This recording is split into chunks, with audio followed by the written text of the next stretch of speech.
U onasini o'ldirdi, akasini zaharladi, xotinini esa tepib o'limiga sabab bo'ldi. Rim imperatori Neron antik davrning eng shafqatsiz va ziddiyatli hukmdorlaridan biri sifatida tarixga kirdi.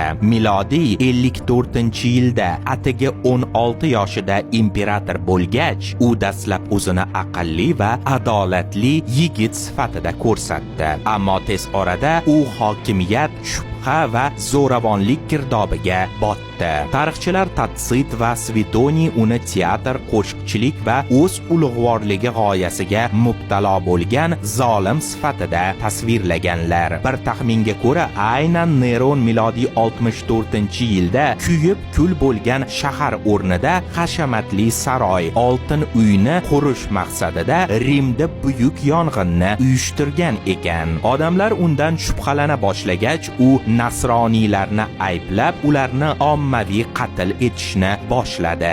Odamlarni xochga mixlash, yoqish, yirtqich hayvonlarga yem qilish. Hukmronligi dahshatli bo'lishiga qaramay, Neron madaniyatda ham iz qoldirdi. U san'atni qo'llab-quvvatladi va aktyor hamda shoir sifatida Olimpiya o'yinlarida qatnashdi. Biroq u telba Sezar nomidan qutula olmadi. Milodiy 68-yilda qo'zg'alonlar imperiyani qamrab olganida Neron senat va gvardiya tomonidan tashlab ketildi.